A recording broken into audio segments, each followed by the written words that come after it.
Hello students, my dear friends और parents, नमस्कार।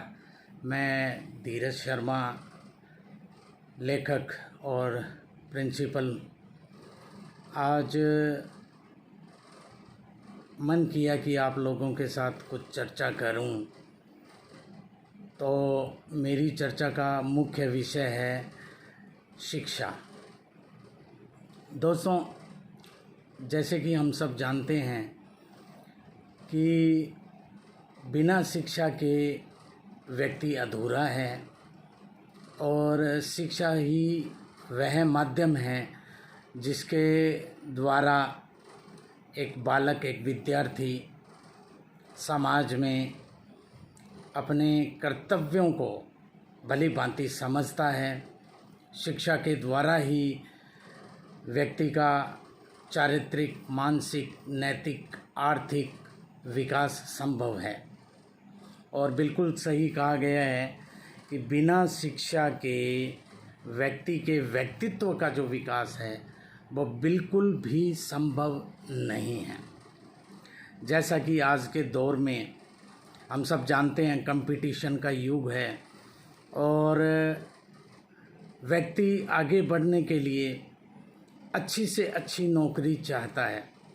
और हमारी सरकारें भी, चाहे वो केंद्र सरकार हो चाहे राज्य सरकार हो, अच्छी से अच्छी नौकरियों का आयोजन करती हैं। और इन नौकरियों को पाने के लिए विद्यार्थी जो है वो खूब कड़ी मेहनत करना चाहता है। ज़रूरत तो यह है कि उसे सही दिशा निर्देश, सही गाइडेंस मिले ताकि वह अपने उद्देश्य में सफल हो सके। जैसा कि इन नौकरियों के लिए परीक्षाओं का आयोजन होता है और इन परीक्षाओं का जो पाठ्यक्रम है वो दोस्तों बहुत ही विशाल, कठिन पाठ्यक्रम होता है। कठिन इसका मतलब ये नहीं है कि विद्यार्थी इसका अध्ययन नहीं कर सकता, बिल्कुल कर सकता है।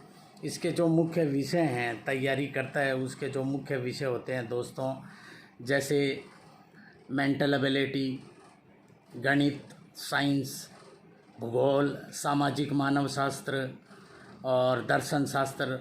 और मैं इसलिए नहीं कह रहा हूँ कि मेरा सब्जेक्ट है इतिहास।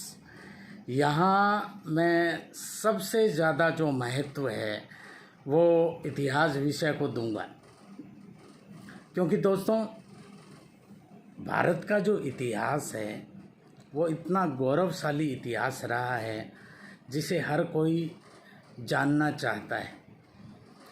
लेकिन इतिहास का जो सिलेबस है वो महासमुंदर है। यहाँ ज़रूरत है एक अच्छी गाइडलाइन की। भारत का इतिहास, जैसा कि प्राचीन भारत का इतिहास, मध्यकालीन भारत का इतिहास और आधुनिक भारत का इतिहास, एक विद्यार्थी के लिए इसका अध्ययन अत्यंत अनिवार्य है। इसके साथ साथ इतिहास में विश्व का इतिहास है और विश्व की प्राचीनतम सभ्यताएं हैं, जैसे मिस्र की, यूनान की, बेबीलोनिया की, मेसोपोटामिया की, चाइना की। और इन सब में सबसे अजर और अमर हमारी सिंधु सभ्यता और वैदिक सभ्यता है। दोस्तों, जैसा कि हम जानते हैं कि पिछले 2-3 महीने से कोरोना के कारण देश में लॉकडाउन लगा और इस लॉकडाउन की वजह से कई परीक्षाएं अनिश्चित काल के लिए स्थगित हो गई थी। और अब अभी भी यह तय नहीं है कि परीक्षाएं कब होंगी।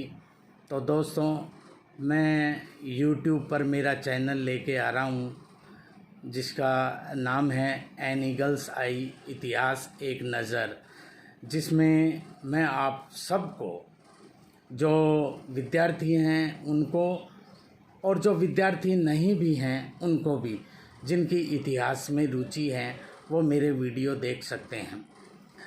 इन वीडियो में मैं आपको पूरा भारत का इतिहास, विश्व का इतिहास, यूरोप का इतिहास, इन सब के बारे में अलग अलग टॉपिक लेके आऊँगा अलग अलग वीडियो में।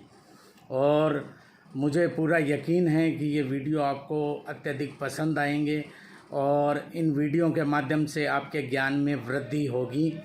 और एक चीज़ मैं यहाँ ख़ास रूप से कहना चाहूँगा कि हमारे जो स्कूल के बच्चे हैं, ख़ासकर एसएसटी के बच्चे हैं, एसएसटी जिनमें लगभग 4 जो इसके पार्ट होते हैं, हिस्ट्री, पॉलिटिकल साइंस, इकोनॉमिक्स और ज्योग्राफी। ज़्यादातर मैंने इंग्लिश मीडियम के बच्चों को कहते हुए सुना है कि इतिहास बहुत बोरिंग सब्जेक्ट है, इसकी तारीखें हमें याद नहीं रहती और वे घबरा जाते हैं। तो बच्चों, घबराने की ज़रूरत नहीं है। इतिहास बहुत ही रोचक विषय है और जब आप इसका गहराई से स्वाध्याय करेंगे, मैं आपको विश्वास दिलाता हूँ कि आपकी गहरी रुचि बनेगी। और मैंने यहाँ तक भी देखा है दोस्तों, जिनका बैकग्राउंड साइंस और मैथ भी होता है और आगे वो कंपटीशन की तैयारी करते हैं, जैसे आरएस और आईएएस की, उनमें भी वो इतिहास विषय को चुनते हैं, क्योंकि इतिहास विषय से संबंधित जो प्रश्न हैं वो 25 से 30% हर परीक्षाओं में आते हैं। और सबसे बड़ी बात कि परीक्षा जो है दोस्तों एक कला है।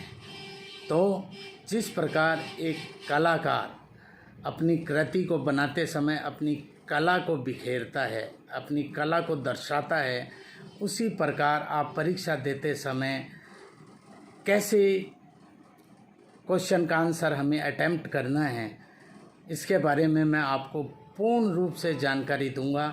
तो आप ज़रूर आने वाले दिनों में मेरे वीडियो देखें, एन ईगल्स आई, इतिहास एक नज़र, जिसमें मैं आप लोगों को प्राचीन भारत का इतिहास, विश्व का इतिहास, आधुनिक यूरोप का इतिहास, विश्व की प्राचीनतम सभ्यताएं, इन सब के बारे में मैं आपको गहराई से बताऊंगा और आपकी इसके प्रति गहरी रुचि होगी, ये मैं पूर्ण रूप से आशा करता हूँ।